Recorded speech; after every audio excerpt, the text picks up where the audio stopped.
Olá, tudo bem? Seja bem-vindo ao programa Ideias e Debates. Hoje nós vamos falar sobre a importância do check-up pós-Covid-19.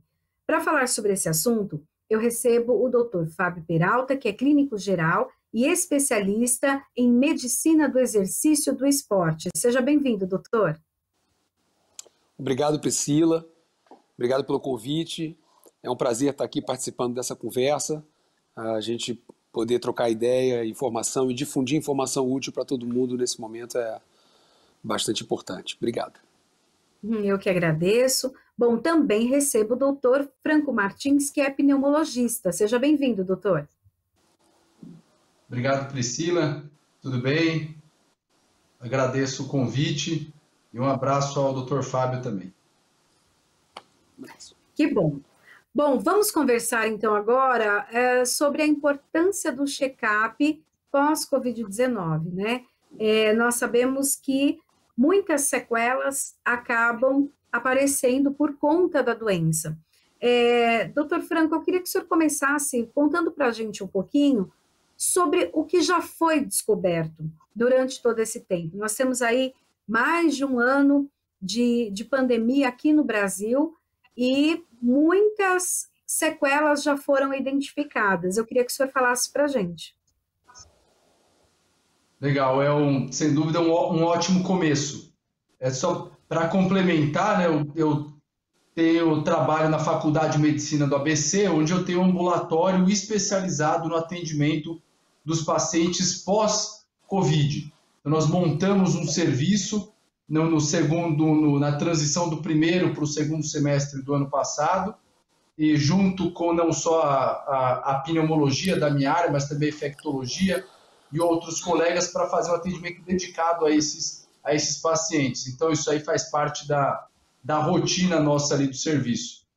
O que nós aprendemos até agora, né? Eu acho que o principal que a gente pode dizer é que conseguimos identificar o vírus. Então, os primeiros relatos lá no final do ano passado, final de 2019, em revistas até menores e depois indo para revistas científicas de alto impacto, mas mostrava uma doença respiratória, cometia os pulmões, começava como se fosse uma gripe e o paciente desenvolvia uma insuficiência respiratória, uma dificuldade para respirar com os níveis de oxigênio. E isso evoluiu até se conseguir identificar o que é chamado hoje de o novo coronavírus, né? Já se sabia sobre o coronavírus, o primeiro, né? Porque se tem um novo é porque veio um antes. Então, o antigo coronavírus, que veio a se desenvolver mais na região da Ásia, na região mais oriental do nosso planeta. E aí se transferiu alguma daquelas informações para pesquisas e se chegou no novo coronavírus. Também descobriu-se que esse novo coronavírus se liga a um receptor, como se fosse a chave numa fechadura dentro do nosso corpo. Esse receptor, chamado ECA2 ou ACE2, ele está presente, pasmem, em quase todos os lugares do nosso corpo. Ele está desde essa região aqui do nariz, ele desce até a traqueia, os brônquios, bronquíolos, pulmões, tem receptor no coração, tem receptor nos rins, tem receptor no fígado. Então, esse vírus ele entra pela essa via respiratória e acaba se ligando a esses receptores como se fosse uma chave numa fechadura. E a partir daí ele se multiplica, provocando uma inflamação. É como se ele chegasse no nosso corpo e soasse um alarme. Igual a um bandido que entra num banco e soa aquele alarme e chega a todo o pessoal da polícia, da segurança. Dentro do nosso corpo, esse pessoal da segurança são as células inflamatórias. E aí vai ter uma porcentagem da população que, infelizmente, tem uma resposta muito grave desse ponto de vista inflamatório. Essas pessoas correspondem a 20%, uma a cada 5 das que têm a doença. E a partir daí elas precisam ser hospitalizadas, algumas passam por insuficiência respiratória, precisam ser entubadas. O que descobrimos também alguns fatores de risco, que a gente pode comentar mais para frente, Finalmente, mais recentemente, descobrimos e chegamos no ponto de termos vacinas, algumas mais simples, outras um pouco mais complexas, onde elas vão trazer todo esse conceito que a gente já tem das vacinas, que o Brasil já traz de outros carnavais, e temos agora esse aspecto de prover essa imunização, a vacinação para as pessoas, evitando que elas evoluam para esses casos graves. Doutor Fábio, o que se fala como primeira ali característica de quem teve Covid-19 e desenvolveu a doença de uma forma um pouco mais grave, né, é a falta de ar depois. A pessoa fica ali com dificuldade para respirar. Eu queria que o senhor falasse um pouco sobre isso. O senhor trabalha também com a medicina do esporte. Como ficam os esportistas, né, que tiveram então a doença? Já que essa parte respiratória é muito importante para qualquer atividade física, ainda mais essas, né, com grande impacto. Sim. Bom, o doutor Franco colocou um quadro bem completo, né, da evolução do vírus, da pandemia, como é que ela se instalou aqui, e foi até dentro da fisiopatologia da doença de uma forma muito apropriada. O que eu tenho a acrescentar, e já entrando na sua resposta, o aprendizado é constante, né? A gente está aprendendo a cada paciente que a gente vê, a cada caso. Dentro da medicina do exercício e do esporte, a gente atende atletas, claro, mas eu, por exemplo, tenho um centro de reabilitação. Uma reabilitação cardíaca, reabilitação cardiopulmonar e metabólica. E a gente tem visto isso. É claro que o acometimento respiratório ele é o mais evidente, a que chama atenção. Na verdade, na grande maioria das vezes, graças a Deus, você não tem quadros tão severos.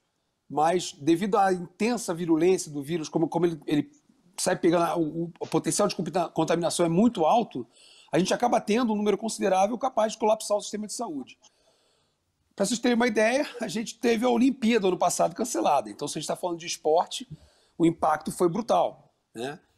Ainda que a gente tenha o esporte como entretenimento e como negócio, muitos esportes profissionais, aí que eu posso citar, o próprio Campeonato de Futebol Brasileiro, a NBA, o basquete americano, que são esportes milionários, futebol europeu, eles tiveram que criar seus próprios protocolos, nenhum deles é 100% seguro, né? E mesmo assim, alguns jogadores, alguns atletas contraíram o Covid, alguns tiveram uma gravidade mais severa, né? Mas realmente, o que a gente tem visto, o que eu tenho visto na minha experiência, metade dos nossos pacientes atualmente na reabilitação são pós-Covid. Temos visto uma falta de ar persistente, uma fadiga crônica e, claro, tem as complicações advindas do processo inflamatório do vírus, que não é só do próprio coronavírus, podendo trazer miocardite e, em alguns casos, até fenômenos tromboembólicos, né? Fenômenos circulatórios que são deletérios. O que a gente tem visto, existe, inclusive, uma questão da fadiga crônica que já está sendo chamada de long COVID, ou COVID tardio. Ou seja, às vezes o paciente nem teve um quadro tão exuberante, às vezes nem foi necessária uma internação hospitalar, né? Não foi uma coisa tão grave, mas fica uma sequela, não só respiratória, mas muscular. Ele refere dores musculares, prostração, cansaço. Isso dura semanas ou até meses, né?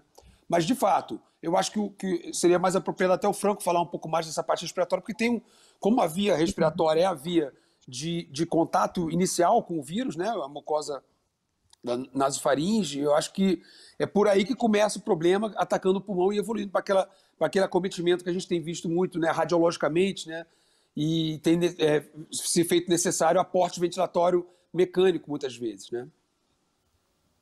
É interessante esse caso. Vou complementar aqui, que é interessante o Dr. Fábio pontuar essa questão da fadiga, do cansaço, porque é basicamente assim uma unanimidade nos pacientes que tiveram casos graves, que é o que a gente pode dizer de uma forma mais simples, aqueles que necessitaram ficar internados no hospital.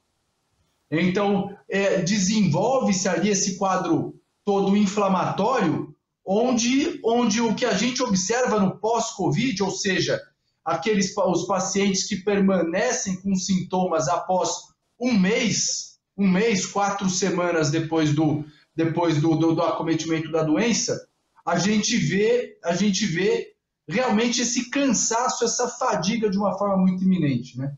E esse ponto de vista respiratório, ele é um desafio para os profissionais de saúde, porque a gente tenta sempre diferenciar a fadiga, o que é o cansaço, da falta de ar, que o nome técnico, né, é dispneia.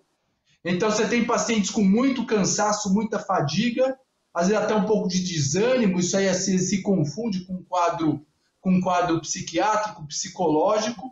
Eles têm essa dificuldade de fazer as atividades, de voltar a fazer uma caminhada, a subir uma escada. Eventualmente, pacientes que têm casa de sobrado, que fica muito nítida essa dificuldade de subir aquelas escadas. Atividades dentro de casa, que nós observamos com pacientes que têm neto, de segurar o neto, de levantar, né? A pessoa volta para casa, está numa situação ali que envolve até uma parte de uma tristeza que a gente observa de alguns pacientes. Então, é aí que tem essa importância do tema, para a gente não imaginar que a doença ela acabou quando o paciente tá sem aqueles sintomas respiratórios clássicos ali, ou então quando ele foi para casa. Acabou um momento, né? A partir dali veio essa segunda etapa, onde infelizmente a gente está pecando muito ainda na qualidade e na quantidade de assistência que podemos dar para esses pacientes. Uhum. O senhor falou algo que realmente é bem preocupante. Essa falta de ar, o que ocasiona ela, o que acontece no pulmão ou em todo o sistema respiratório para que esse cansaço, essa fadiga aconteça. E o senhor falou que pode ser confundido, né? Por exemplo, a ansiedade, ela também traz isso, né? A dificuldade para respirar, ou uma respiração mais acelerada, traz esse mal-estar para a pessoa. Uma fadiga também. Por mais que a grande maioria, né, das pessoas esteja em casa, fazendo home office, até a falta de atividade física, né, ela já te traz um pouco mais de cansaço. Como diferenciar o que realmente pode ser um resquício da COVID e o que pode ser até uma questão emocional e que a pessoa precisa procurar um profissional da área? Sim, então, por que se desenvolve essa falta de ar? A doença causa, como a gente comentou, uma inflamação importante no pulmão. Ele fica todo inflamado, como se fosse quando a gente, às vezes, tem uma batida num osso aqui na região da mão, você vê que aquele galo, né? Ou às vezes na cabeça, né? A gente bate na porta, cresce daquele tamanho. São células que saíram do sangue e foram para aquela região. Isso acontece na região do pulmão, como a gente já viu, por exemplo, na H1N1, casos de pneumonia também pode acontecer isso, por aí vai. E quando ocorrem essas células inflamatórias, essa inflamação no pulmão, é como se a gente destruísse e morressem várias células do nosso sistema respiratório. Quando essas células morrem, existe um tempo em que novas células vão vir a ocupar aquele espaço, ocupar a função daquelas células que se foram. E todo esse material de inflamação, essa secreção, né, às vezes alguns pacientes chegam a exteriorizar, né, a cuspir aquela secreção, como se fosse alguém que tem uma crise de sinusite, de rinite, né, que sai aquela secreção do nariz, ela se forma também na região do pulmão. E ela, além de destruir essas células, como nós comentamos, ela também demora um tempo até sair. Então, ela fica aquele líquido lá dentro dos alvéolos, que são os espaços lá no fundo do pulmão, e aí aquilo precisa ser absorvido. Demora um certo tempo. Tem pacientes que demoram isso aí 4 semanas, 6 semanas, 8 semanas. Nós temos pacientes com 3 meses, onde isso ainda se posterga. E existe uma porcentagem dessas pessoas, ainda bem que isso acaba sendo mais raro, que vão desenvolver um quadro de fibrose pulmonar. onde essa cicatrização ocorre de uma forma inadequada. São aqueles pacientes que têm bastante falta de ar. Como eu diferencio a falta de ar? Na fadiga, no cansaço, quando eu descanso ou eu fico em repouso, existe uma tendência daquilo melhorar durante um tempo, pelo menos. Na falta de ar, ela aparece principalmente com o esforço, com o exercício. Então, a pessoa vai subir um lance de escadas, ela sente que o ar não entra e não sai corretamente. Ela pode ter aquela sensação de realmente um aperto no peito, o ar não entra, não sai. Não é tão comum, mas pode acontecer de ter chiado, ou a pessoa sentir como se tivesse algo comprimindo a caixa torácica, essa região aqui do tórax. É uma sensação realmente de, entre aspas, um afogamento. A falta de ar leva a uma certa agonia e é um sintoma que precisa ser tratado e diagnosticado. Existem formas bem específicas, já um pouco mais consolidadas, de se descobrir isso. Então, a gente pode medir a oxigenação do paciente parado durante o exercício, podemos fazer um exame que chama função pulmonar, ou o próprio exame físico, o exame clínico, tem testes que podem ser realizados em consultório mesmo, que nos direcionam a fazer essa diferença do cansaço para a falta de ar. Quanto ao ponto psiquiátrico, esse realmente é super importante. Para se ter uma ideia, Priscila, 1 a cada 3 pacientes mostraram em um estudo realizado na Europa um psiquiátrico após o coronavírus, após a infecção do coronavírus. Então, esses pacientes já estavam bem do ponto de vista do resto do corpo, mas apresentaram comprometimento psicológico. Desses, houveram pacientes que tiveram síndrome do pânico, desenvolveram síndrome do pânico, desenvolveram quadros de ansiedade patológica, né, virar isso como uma doença, síndrome, uma depressão maior, uma depressão, um transtorno depressivo ansioso propriamente dito. Não é aquela pessoa não é meio ansiosa, é a pessoa que desenvolve um transtorno com critérios bem estabelecidos, com necessidade de medicação. Quem tem mais risco de desenvolver isso?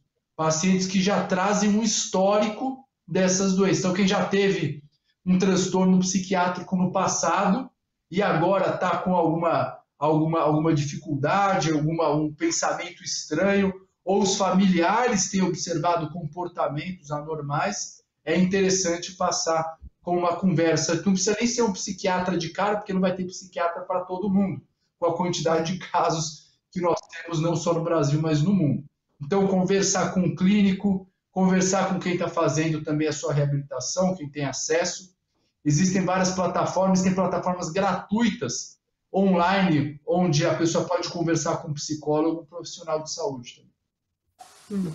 Posso complementar um pouquinho, presidente? Sim, e Só eu queria até que você falasse também, além de complementar, no seu atendimento, né, com os esportistas, com as pessoas que já têm uma prática de atividade física, se eles também sentem isso ou não. Quem já tinha uma prática de atividade teve um sintoma mais amenizado. Bom, primeiro complementando, eu acho que os transtornos de humor, de certa forma, a gente tem visto, né, quadros de ansiedade e depressão, inclusive em quem não teve Covid, porque gerou-se uma insegurança enorme, está todo mundo com medo, desde a questão pessoal, de você perder um ente querido, de você ficar doente, o seu trabalho, quantas empresas não quebraram, né, e toda essa incerteza, a gente está também vivendo aí no mar de informação, de desinformação, que atrapalha muito mais do que ajuda. Então, esses transtornos já estão presentes. Quando vem o Covid, o Dr. Franco citou muito bem os trabalhos que mostram acometimento, quer dizer, tem trabalho sério vendo isso, né? Tem gente levantando isso, né? Como também tem sido visto em alguns trabalhos, já entrando na tua pergunta, que pessoas fisicamente ativas com a melhor condição física, aliás, isso se estende a vários tipos de doença, várias entidades clínicas, a gente vê quadros menos severos, né, situações, isso na grande maioria dos casos, tá? Quadros menos severos de Covid, melhor evolução pós-infecção, tá? Então o exercício que tem sido usado muito para isso, para prevenção e para tratamento, ele costuma controlar fatores de risco e costuma deixar uma pessoa mais ativa ela tem maior controle das comorbidades que ela possa vir apresentar. Ou ela pode eliminar outros fatores de risco que tenderiam a agravar a situação. Então, quando a gente vê pacientes fisicamente ativos com uma evolução melhor, esses pacientes nem evoluem para a reabilitação. Mas mesmo pacientes com algum grau de atividade, às vezes tiveram, sim, uma coisa mais severa, até porque num serviço de reabilitação, muitas vezes você está lá com um pneumopata, com um cardiopata, com um diabético de longa data, e esses pacientes, até pacientes obesos que tentam fazer ali atividade física, e eles estão todos, são comorbidades muito importantes para agravar um quadro de infecção pelo Covid, né? Então, tem essa questão, acho que a importância que a gente está falando de fazer o check-up passa muito por isso, né? Entender até onde você pode ir. O que aconteceu, um fenômeno também interessante que a gente esquece, principalmente, acho que no primeiro semestre do ano passado, ou nos primeiros 6 meses da pandemia aqui no Brasil, começou a acontecer aquela questão, evite de ir ao hospital, né, para não se infectar, Então as pessoas estavam muito em casa.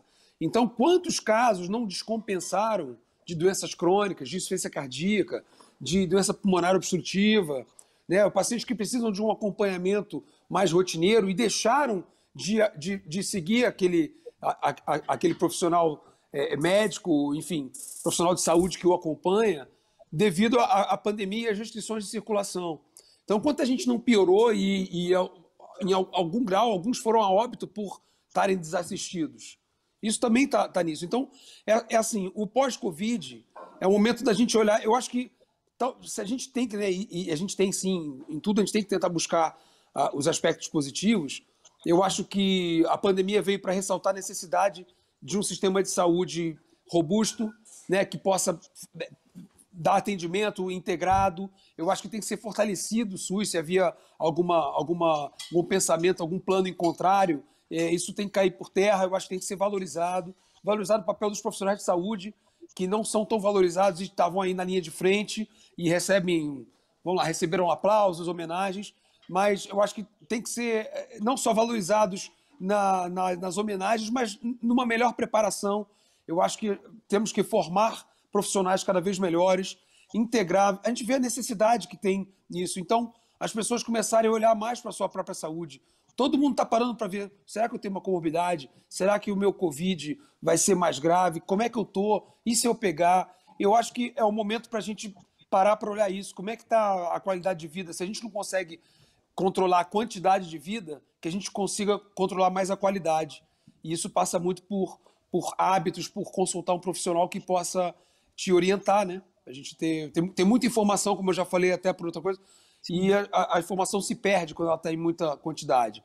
O negócio é saber qual é a informação certa, e isso tem que ser procurado com os profissionais de saúde, com as instituições de ensino, pessoal mais sério, né? Uhum, é verdade. Doutor Franco, o doutor Fábio falou algo muito importante, né? Não só no início da pandemia, né? A gente teve isso de uma forma mais forte, mas ainda quando alguém tem alguma coisa, pensa 2 vezes antes de ir para o hospital. Até pensa, será que eu preciso mesmo ir para o hospital? Será que isso é necessário? Em que momento a pessoa percebe que ela precisa ir ao hospital? Alguma coisa, ela teve Covid, ou às vezes ela ficou assintomática, e até eu queria saber se os assintomáticos também podem ter alguma sequela, mas em que momento aquela falta de ar, aquele desconforto no peito, é necessário ir ao hospital? Priscila, essa acho que é a pergunta de $1 milhão, né? Porque tem um pensador que falava da época da tuberculose no Brasil, né? A pneumologia no Brasil ela surgiu em virtude da tuberculose. Ele falava assim: a tuberculose é uma doença no começo de difícil diagnóstico e fácil tratamento, e no final de difícil tratamento e fácil diagnóstico.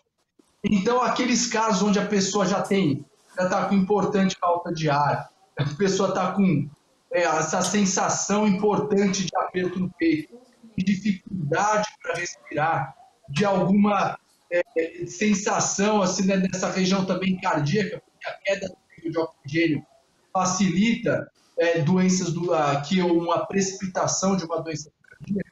Às vezes o paciente que tem um risco cardiovascular, que está ali estável, por exemplo, a famosa placa de coronária, né, que o pessoal fala, que tem o colesterol alto. Então, a pessoa tem ali as artérias que estão ali na tampa, né, assim como no cérebro pode acontecer também, e aí essa queda do nível de oxigênio às vezes é o suficiente. Então, o que eu posso dizer é que é muito variável, mas não é normal, se eu puder deixar uma mensagem que sirva para a maioria das pessoas que estão nos assistindo, é de que não é normal ter falta de ar. Cansaço, tem muitos fatores relacionados ao cansaço. É uma coisa subjetiva, né? É difícil você quantificar. Talvez se um dia eu estou aqui com 10 pacientes de manhã no ambulatório de pós-Covid, a chegar a hora do almoço eu estou cansado. Agora, a falta de ar é algo que não é normal em nenhum momento da vida do ser humano. Então, eu, como pneumologista, talvez se puder deixar um recado, é de que não é normal ter falta de ar.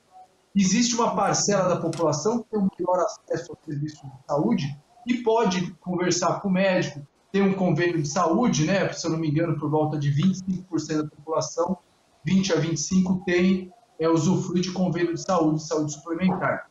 Então, para essas pessoas, sugere-se que, se não é um quadro que a pessoa perceba que está tendo uma progressão, se ela se sentir, também pegar a opinião de um acompanhante, de um familiar, se tiver acesso a um serviço de saúde online, aumentou aí 400% com a pandemia de Covid os atendimentos à distância.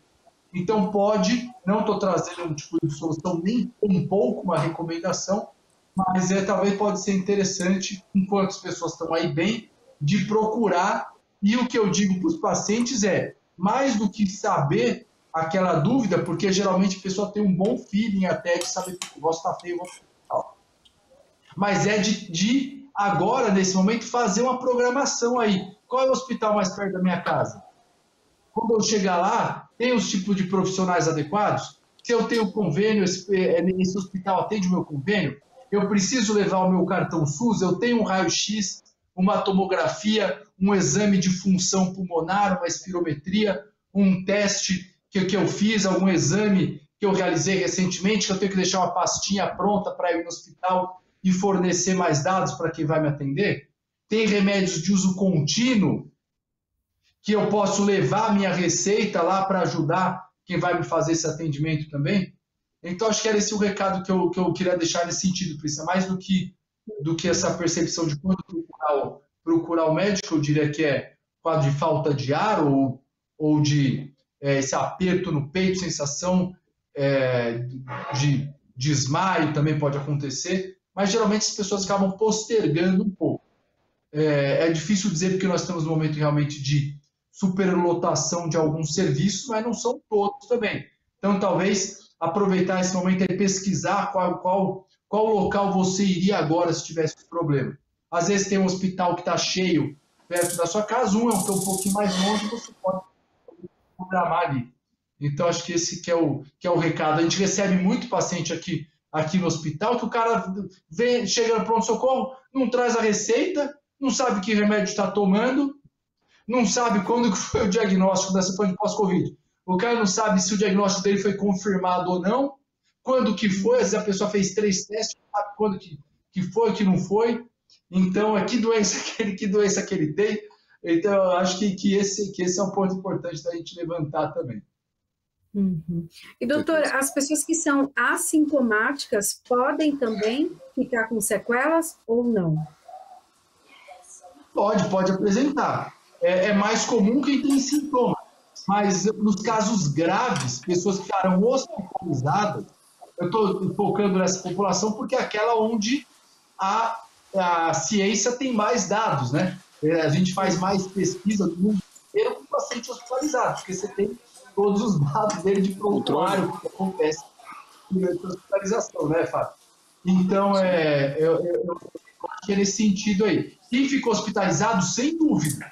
Você foi de alta, e no mínimo aí 4 semanas você precisa passar uma consulta com alguém que e não é só médico. Posso deixar mais para frente esse assunto, mas é fisioterapeuta, é nutricionista, é um educador físico, um médico, pode ser um clínico, sem dúvida nenhuma. Talvez você vá precisar de pneumologista, não é todo mundo que vai precisar.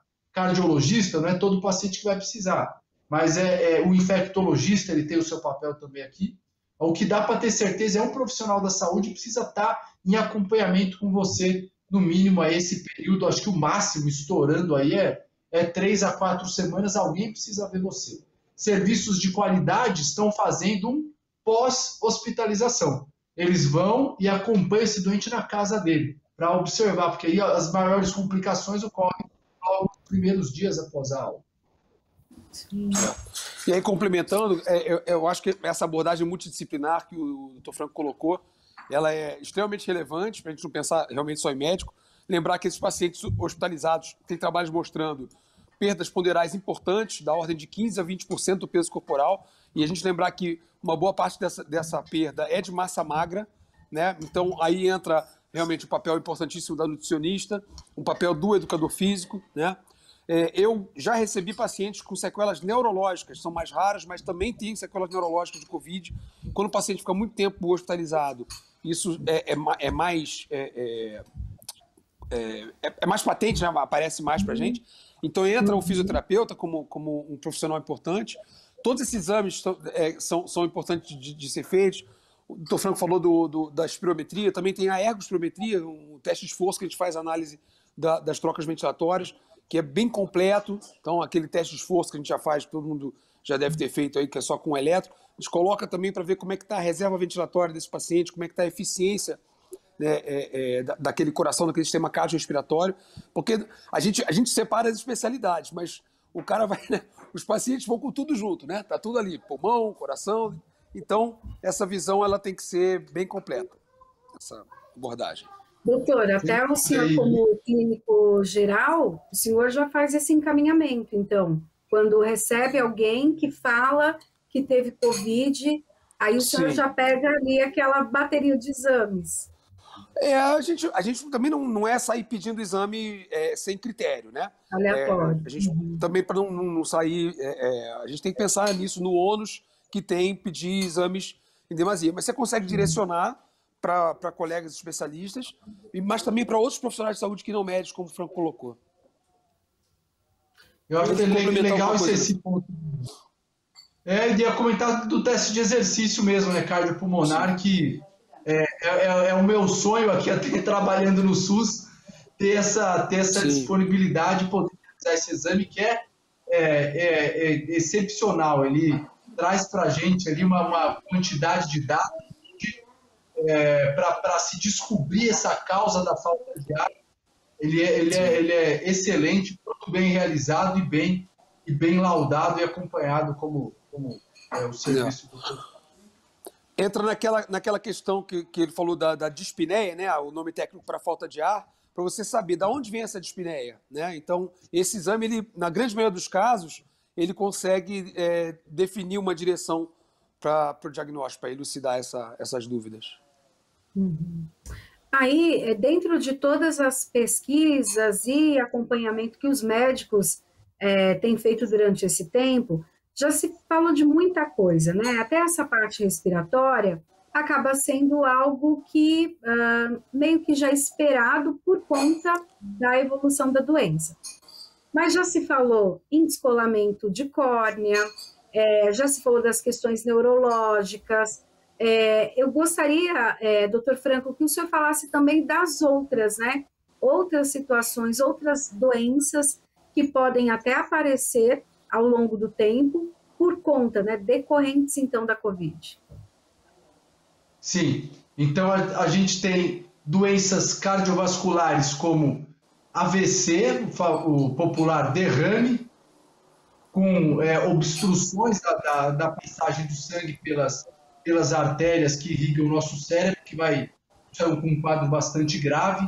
Nós também temos o ambulatório de oftalmologia, que atende esse paciente pós-Covid, onde se observa essas lesões de retina, mas lesões de fundo de olho, lá no nervo óptico, na região da fóvea também. São achados aí onde você precisa fazer aquele exame bem específico para poder encontrar. O que a gente observa bastante também é essa perda do paladar e do olfato pelo acometimento do nervo óptico pelo vírus. Então, isso se perdura durante, às vezes, até mais de 2 meses. A gente já tem paciente que chega ainda com essa redução do olfato e do paladar. Descendo nessa região, a gente tem doenças cardíacas, então o desenvolvimento de embolias que podem ter sua origem no coração, pode ter sua origem nos membros inferiores, nas pernas aqui, e esses pacientes podem desenvolver uma hipertensão arterial pulmonar. Então, esses quadros de embolia pulmonar também por coágulos de sangue, eu tenho aqui, né, num acompanhamento de aproximadamente 100 pacientes, 5 a 6 que estão em tratamento anticoagulante em virtude dessas embolias pulmonares que desenvolveram durante a infecção pelo coronavírus. E aí eles vão ter que manter aí 3 meses, no mínimo, de acompanhamento tomando esses anticoagulantes. Qual que é o ponto negativo, né? Esses anticoagulantes evitam e são adequados para que consigamos reduzir novos coágulos, mas aumentam o risco de sangramento em outro local, porque eu estou com sangue, né, anticoagulado, então pode ter sangramentos em outras regiões. A pele, maior órgão do corpo humano, tem observado lesões de pele, lesões acneiformes. Nas mulheres, elas têm acometido essa região aqui de colo, e em homens também essa região de colo, mas também região de rosto, região aqui do pescoço, onde a gente faz um acompanhamento junto com o pessoal da dermatologia, do dermatologistas aqui do nosso ambulatório. Outro acometimento são as artralgias. Artralgia quer dizer as articulações, então articulações como cotovelo, joelho, quadril. Também a gente observa aí por volta de 1 a cada 5, 1 a cada 6 pacientes. Da parte respiratória, né, mais óbvia, eu já comentei, descendo da região um pouco do sistema digestório, intestino preso, né? Então alterações na flora intestinal. Isso acontece não só pelo quadro inflamatório, mas os pacientes também podem mudar as bactérias que são normais de ter no intestino pela quantidade de dias que eles ficam internados. E aí muda todo aquele balanço de bactérias que nós temos junto com o sistema imunológico ali, dá uma bagunçada e alguns pacientes passam a ter uma irregularidade do sistema digestório. E a perda do sistema muscular. Então, o Fábio comentou nessa perda muscular e a gente observa isso nos pacientes que evoluem com essa fraqueza, onde o acompanhamento é muito importante. Por quê? Essas pessoas voltam para casa, perderam 10 quilos. O paciente pesava 90 quilos, voltou para casa por 80. O que acontece? Ele quer comer só carne, gordura, quer comer biscoito, fica em casa, faz pouco exercício porque está cansado, com fadiga, está com falta de ar. E aí a gente corre o risco de evoluir para pacientes com aumento da massa gordurosa. Então o paciente já está com fadiga, tem o músculo e agora ele passa a ter esse tecido adiposo desenvolvido, que vai o quê? Vai trazer pontos de vista negativos da parte respiratória, que ele pode restringir a respiração no paciente muito obeso e também aumentar o fator de risco que a gente já sabe, relacionado ao aumento de níveis de colesterol e triglicéridos, por aí vai. Uhum. Doutor Fábio, o senhor deve ter vários, né, pacientes, então, nesse quadro também, que ganharam muito peso, né, assim como o doutor falou, e que muda toda a estrutura do corpo da pessoa e do organismo, né? É interessante, quando a gente fala de peso, é a gente subindo na balança, né? Você imagina, a gente na balança com a roupa, já é uma diferença quando a gente está na balança sem roupa. Se a gente pensar na nossa composição corporal, pensando que a gente tem osso, tem líquido, né? Às vezes a pessoa, mulheres, no período pré-menstrual, costumam reter mais líquido, ficam mais pesadas só pela água, né? Gordura pesa, e a própria massa muscular também pesa. talvez não seja simplesmente observar o número, né, que está ali na balança, mas sim essa composição corporal. Como o Franco chamou a atenção, essa questão de um percentual maior de gordura, ele está associado a condições deletérias à saúde. Então a gente tem que buscar, né, uma melhora nesse sentido. O que a gente viu? A grande maioria das pessoas durante a pandemia, pegando ou não pegando Covid, ganhou peso. Porque a gente começou a ter mais dificuldade de fazer exercício, ou como se diz por aí, a pessoa deixou de fazer exercício da academia para deixar de fazer em casa. Também acontece isso, né? A pessoa não faz nem lá nem aqui. Então, acontece. Mas houve forçadamente, né? Como eu disse, se os Jogos Olímpicos foram cancelados, como é que a gente, né, vai se colocar como praticante de exercício? Então, tem formas de fazer em casa, mas, no geral, houve um ganho ponderal de todo mundo. O que eu tenho visto são sequelas não tão, né, ligadas propriamente à composição corporal. Tá? Pegando um gancho para te responder, pegando um gancho do que o Franco estava falando, eu acho que o que a gente pode guardar de uma forma simples, já é até uma expressão que está um pouquinho batida, mas é isso mesmo. O Covid ele chega como uma infecção que ela causa uma tempestade inflamatória. Essa expressão, acho que ela é bem ilustrativa, né? Então, é uma onda inflamatória que chega arrasando o organismo e, dependendo da pessoa, alguns sistemas são mais acometidos do que outros. Dependendo da pessoa, ela pode passar incólume por aquele processo inflamatório, ter uma recuperação rápida. Então, a gente tem, por exemplo, quando você fala dos coágulos, como é que é isso? Esses fenômenos tromboembólicos, né? Ou mesmo discrasias sanguíneas que a gente fala, que simplificadamente é uma bagunça no sistema de coagulação do paciente. Às vezes, em terapia intensiva, a gente tem visto casos assim, né? O paciente ou evolui para trombose generalizada ou para sangramento generalizado, é um quadro gravíssimo que geralmente leva a óbito. Isso é consequência dessa tempestade inflamatória. Então, é até interessante, porque fenômenos que a gente chama de tromboembolismo, né? O pessoal, teve uma embolia pulmonar. É que às vezes é isso, o sangue, ele começou a formar mais coágulo, subiu um coágulo, e aí ele tampa na hora de chegar no pulmão.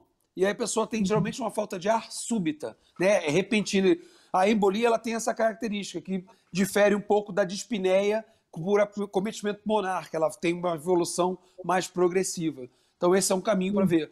E o próprio acometimento do músculo cardíaco, como eu disse lá atrás, não é só o coronavírus. Muitas viroses podem causar miocardite. O miocárdio é o músculo cardíaco, né? Um tecido especializado, fundamental, que é toda a carcaça, todo o arcabouço cardíaco, a estrutura cardíaca está ali. Se aquele miocárdio, aquele músculo está sendo inflamado, a forma com que o corpo vai encontrar para cicatrizar, vamos chamar assim, né? Eventualmente trazendo algum grau de fibrose, pode evoluir para uma mudança estrutural no coração. O coração é uma bomba de carne que está sempre ali sofrendo influência da força que ele faz e do volume de sangue que está entrando e saindo dele. Então ele pode ser remodelado.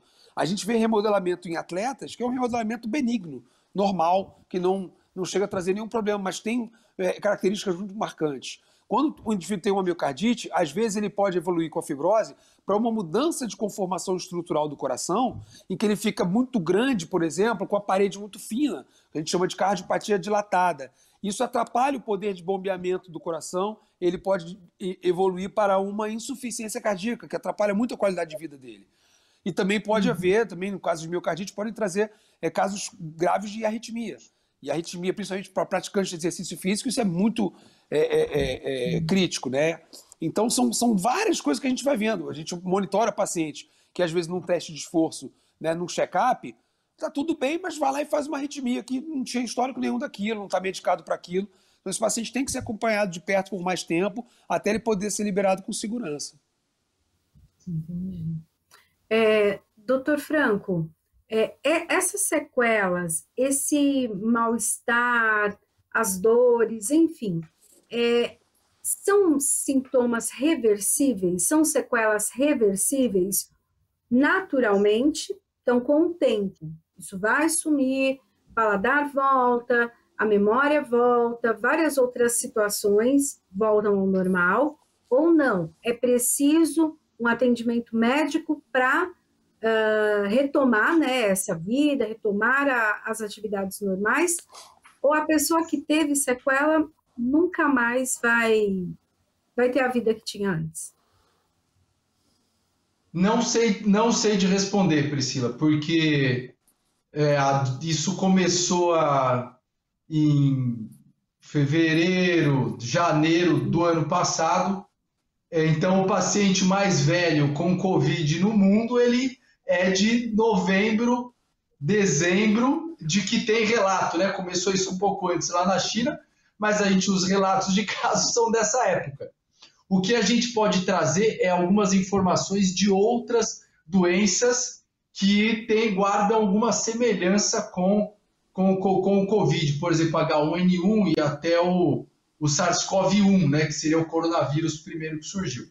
Nesses casos, o que acontece? Existe uma minoria de pacientes, uma minoria, dá para dizer que é menos de 5% dos casos graves, então de 100 pessoas que interna, menos de 5 das que precisam de hospitalização, que vão desenvolver um quadro pulmonar, que é o que a gente chama de fibrose pulmonar, onde vai ocorrendo uma cicatrização. A cicatrização ela pode ser como se fosse um corte, a gente tem aqui na mão. Esse passa um tempo e você pode ver, nossa, cortei a mão, não tem mais nada hoje em dia. Como existem umas pessoas que ficam com aquela cicatriz cresce aquilo ali, fica uma coisa grande durante um longo tempo. Então, estima-se que os pacientes vão precisar fazer acompanhamento, no mínimo, aí durante um ano. Esses que desenvolvem essa fibrose pulmonar. Quais são esses doentes? Aqueles que precisam de uso de oxigênio. Então, a gente já tem uma ideia dessa população. A maioria dos dados que se tem até hoje e dos pacientes que eu tenho acompanhado no ambulatório, dá para se dizer aqui que, com certeza, 3 a cada 4 deles, dos pacientes que eram internados, que a gente chama de pacientes graves, e em 4 semanas a 3 meses tem uma grande melhoria. A gente não tem utilizado ainda o termo cura, mas são pacientes que a gente dá alta do ambulatório que falaram, não precisa mais você fazer aqui o acompanhamento. Então, eu diria aí que, da minha opinião pessoal, não estou fazendo isso baseado em dados, porque as informações são baseadas em mutações de vírus, populações, características genéticas de populações europeias e americanas que podem ter uma diferença, né, com a população do Brasil. Então, dos casos graves, eu diria que 75% deles em 3 meses tendem a estar bem e não precisa mais de um acompanhamento estrito com o profissional de saúde. Não sei se eu respondi a sua pergunta, mas acho que se a gente tivesse, quando a gente tivesse a resposta, talvez uma nova conversa daqui a 6 meses, talvez tenhamos outras informações para poder passar. Doutor Fábio, quer complementar? Eu acho que é isso que a gente está falando, né? O aprendizado é constante, a gente está aprendendo, como é que fala? Trocar o pneu com o carro andando, né? Eu acho que a gente acaba vivendo isso na pandemia e a gente tem isso que o Franco colocou de região, população. Eu acho que entram as variantes do vírus, a gente vai ter um novo panorama de imunização, vamos entender como é que vai ser isso, né? Se fosse para dar um palpite, não passa de um palpite pessoal, eu acho que a gente vai ter futuramente, eu até desejo que a gente consiga evoluir para uma coisa parecida com o que é H1N1.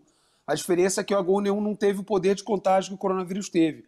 Mas é possível que a gente tenha que conviver com esse vírus durante um bom tempo, ter vacinas para cada variante, como a gente está tendo agora campanhas de vacinação para H1N1. Né? O importante é haver algum controle para a gente não sobrecarregar os sistemas de saúde e poder voltar à vida como a gente quer, né? Mas é isso aí, a gente está aprendendo o tempo todo e o aprendizado é contínuo a vida toda, né? Sim.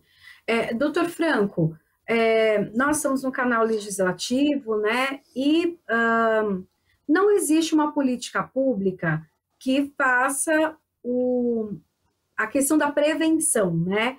Se fala de fazer os exames, principalmente para as mulheres, os exames ginecológicos e tal, mas o senhor acha que vai ter que ser criado também, agora pelo Sistema Público de Saúde, uma política pública para atender esse pós-Covid? aquilo que vai ficar ainda da Covid por algum tempo aqui no país e na vida das pessoas?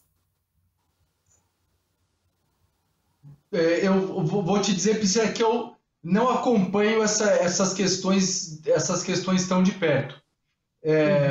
Eu posso te falar que a maioria dos médicos da minha área, de pneumologistas, a gente está com uma sobrecarga assim, de atendimento de pacientes em consultório e em hospitais que realmente deveria até estar acompanhando melhor. Eu acho que se a gente vier a desenvolver isso, eu acho que isso vai acontecer de uma forma iminente. Eu acho que isso não aconteceu ainda porque ainda está pegando fogo a floresta. Então, a gente está tentando apagar o incêndio e depois vai ver o que vai plantar. Então, eu não sei se é uma analogia que cabe 100%, mas eu acho que isso vai ser necessário. Porque a gente já trabalha com um sistema público de saúde que é muito variável e distinto nas regiões do Brasil, mas, por exemplo, aqui no estado de São Paulo, o SUS ele é bom, ele consegue fornecer o que é necessário na maioria, não todo, na maioria dos casos, porém, ele trabalha ali como quem está afogando que agarra um pedaço de madeira. Então, ele trabalha ali ali na tampa do orçamento, na tampa do orçamento. O SUS ele é subfinanciado, ele já usa 100% do recurso.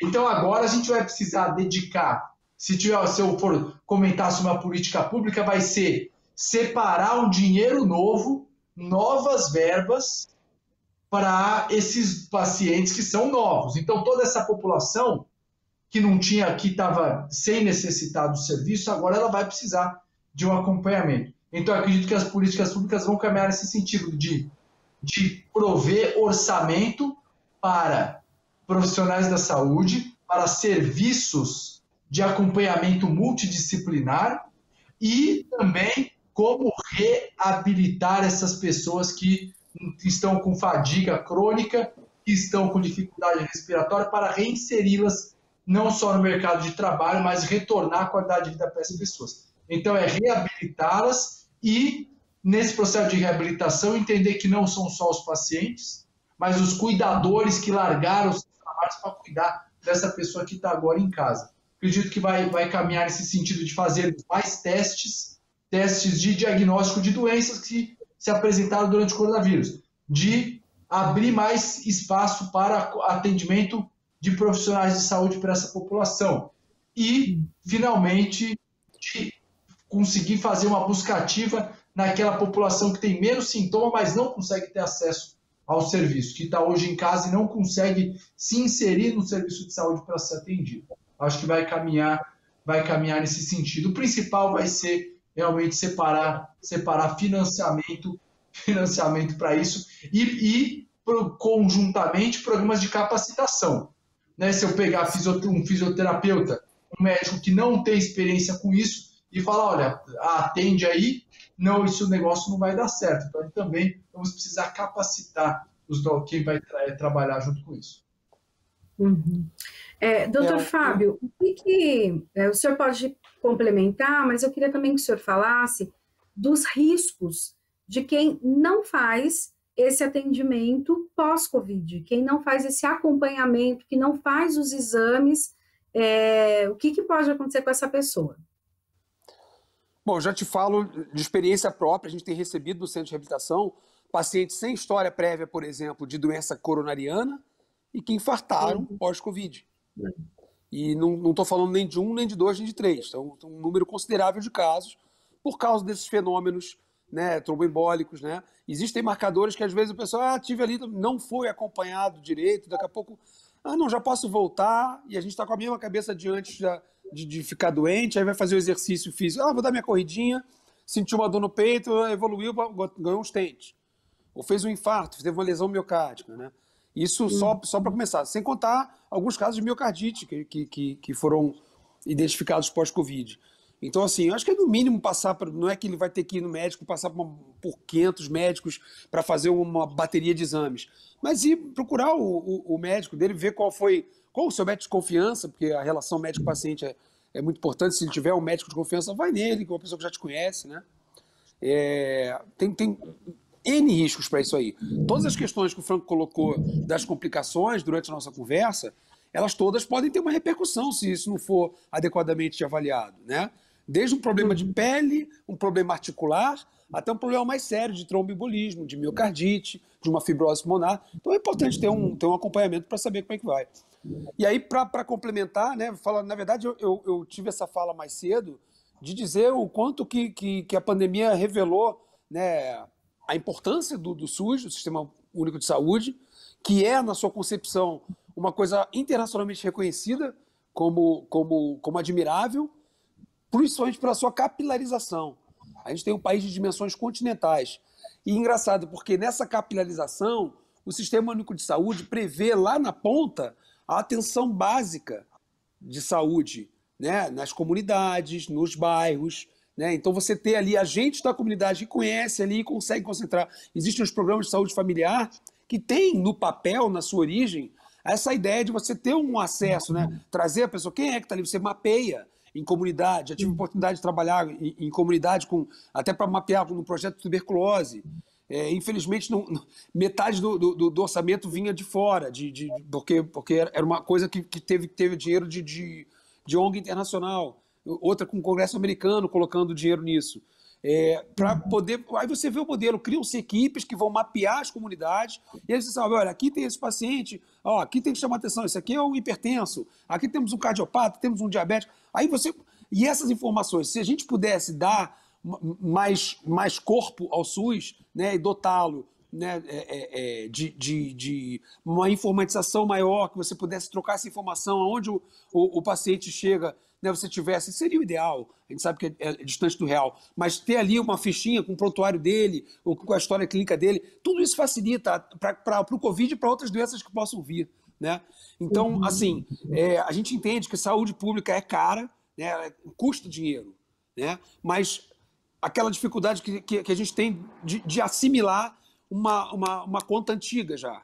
Cada dólar investido em prevenção dá um retorno de $4, é 1 para 4, é muito. Você não investiria nisso? Você não botaria uma moeda de qualquer que fosse o câmbio para ganhar 4 vezes de volta? Eu acho que é isso. A saúde pública ela tem um custo, mas ela gera uma riqueza que talvez não esteja ali na planilha dos burocratas, mas que seria muito importante para a gente ter. É saúde e educação, é martelar nisso. Um povo mais educado que conheça, né, que saiba isso, que não tenha que ficar correndo atrás de informação no Google. O Google é muito útil, mas a internet está cheia de bobagem também que confunde. As pessoas chegam desinformadas. E ainda houve essa politização infeliz durante a pandemia que, no meu entender, só atrapalhou. A gente perdeu a unidade. Então, se você tem um país inteiro, uma pandemia que vai pegar todo mundo, do pobre ao rico, né, do pequeno ao grande, você tem que ter uma uniformidade para poder tratar. Enquanto fica divergindo, a gente vai demorar mais a avançar, né? Tem que haver uma convergência. Então, pelo que eu entendo, né, como você está colocando no ambiente do canal legislativo, eu acho que reforça-se a necessidade da gente robustecer uma coisa que, na sua concepção, era tão importante. É difícil você dar esse sangue forte, dar essa força para o SUS, porque custa. E a gente está vivendo uma crise terrível. Mas pensar sempre nisso. O investimento nisso lá na frente traz resultados maravilhosos e a gente tem alguns exemplos no mundo com isso. Infelizmente, o Brasil está em maus lençóis na atual situação. Bom, nosso programa chegou no final. Eu só vou dar um tempinho de considerações finais para cada um, para agradecer também. Então, eu já agradeço a participação do Dr. Franco Martins, pneumologista. Dou, então, um tempinho para a consideração final. Obrigado, Priscila. O último ponto aqui que a gente estava falando aqui do SUS, né? Financiamento do sistema de saúde, ele é tripartite. Então, ele se divide entre o governo federal, estadual e municipal. Então, e aí existem divisões de responsabilidade, né? Então, aqui a Assembleia Legislativa, com certeza, tem ciência de qual é o papel dela dentro desse sentido. e nós, profissionais de saúde, também devemos cada vez mais nos inteirar sobre isso para também cobrar como cidadão por melhores políticas. Mais uma vez, agradecer o convite.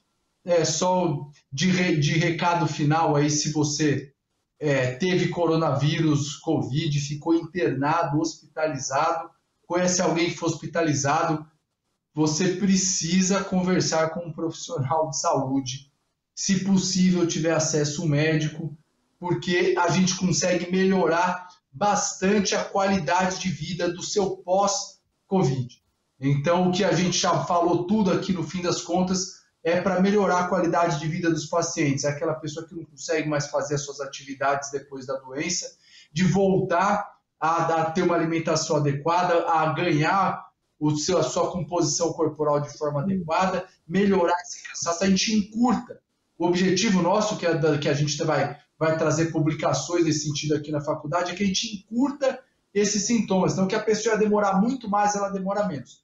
E por isso que traz essa importância de dar espaço, como é o seu programa aqui, Priscila. Foi um prazer também estar junto com o Dr. Fábio aqui, que engrandeceu muito a nossa discussão. E desejo um forte abraço a todos. E uma boa notícia que hoje, nós estamos aqui no começo de maio, nos Estados Unidos, em virtude da vacinação em massa, as pessoas já estão podendo fazer atividades sem máscara, em pequenos grupos, e logo mais a gente já vai observar esse cenário também, se Deus quiser e se a gente quiser também, aqui no nosso de voltar à qualidade que a gente... Bom, também quero agradecer, então, a participação do Dr. Fábio Peralta, clínico geral e especialista em medicina do exercício do esporte. Muito obrigada, doutor. Eu que agradeço, Priscila, TV Alesp, agradecer também ao aprendizado que eu tive essa noite aí com o Dr. Franco, parabenizar pelas colocações dele. E é isso aí, tá todo mundo junto para em breve a gente poder discutir isso pessoalmente, sempre mais agradável, né? Poder se cumprimentar, conviver sem as máscaras, mas até lá, até a imunização, todo cuidado, e é aquela história. Teve Covid, procura um profissional de saúde, procura um serviço médico, dá uma mapeada, entender o que aconteceu com o seu corpo e qual é a perspectiva, o que tem que ser corrigido para garantir e manter a qualidade de vida. Volto a dizer, a gente não tem controle sobre a quantidade, mas qualidade a gente tem algum controle, a gente deve investir sempre nisso. Verdade. Bom, o programa Ideias e Debates fica por aqui. A gente se encontra na programação da Rede Alesp. Tchau, tchau.